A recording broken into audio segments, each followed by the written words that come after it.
So, first of all, name and surname. Marco Margiotta. Mr. Margiotta, what pushed you in this repeat? Mr. Margiotta, what convinced you in pursuing this new adventure in Milan?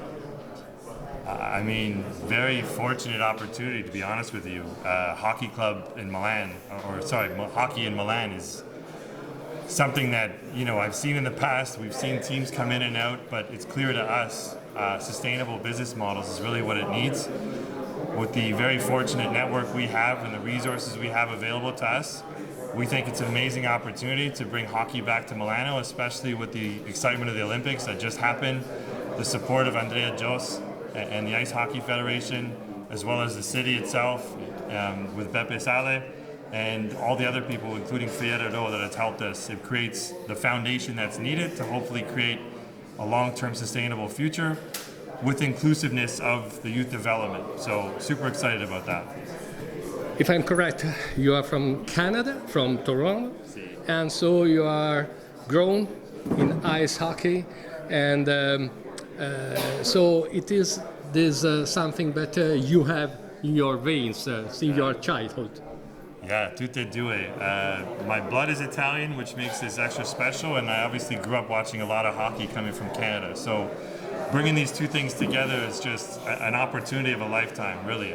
This is one of the happiest days of my life because I never imagined in a million years, neither did my family, that I'd be talking about starting a hockey club here in Milano, which is a huge honor, but also a huge responsibility, which, we obviously want to bring a world-class team to a world-class city, both in the office and on the ice. And with that, I'm hugely honored. Last question. You have already connected in sports in Italy, in Trieste.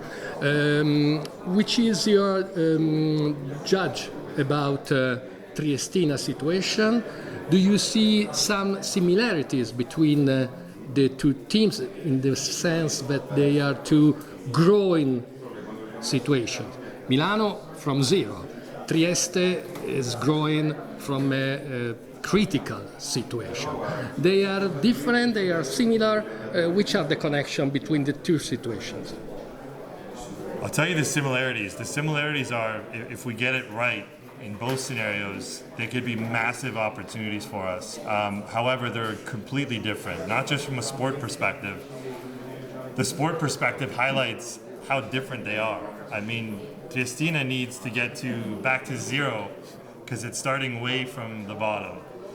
It's a very, very disastrous situation that we walked into. We knew full well that it was going to have a lot of work and effort just to fix the mess that was already created. But once you fix it, if you could provide stability, we know that the long-term sustainability of the club is there because it has the infrastructure, including a massive and beautiful stadium, Neri Rocco, which is one of the best stadiums in the world, and certainly of all of Italy.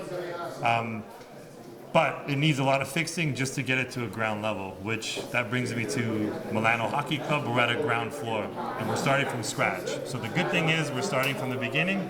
The bad thing is we're starting from the beginning. So it takes a lot of work and effort, but it also means we get to start with a clean sheet and build things exactly the way we would want them to see play out. So completely different, but both of them are incredibly exciting opportunities.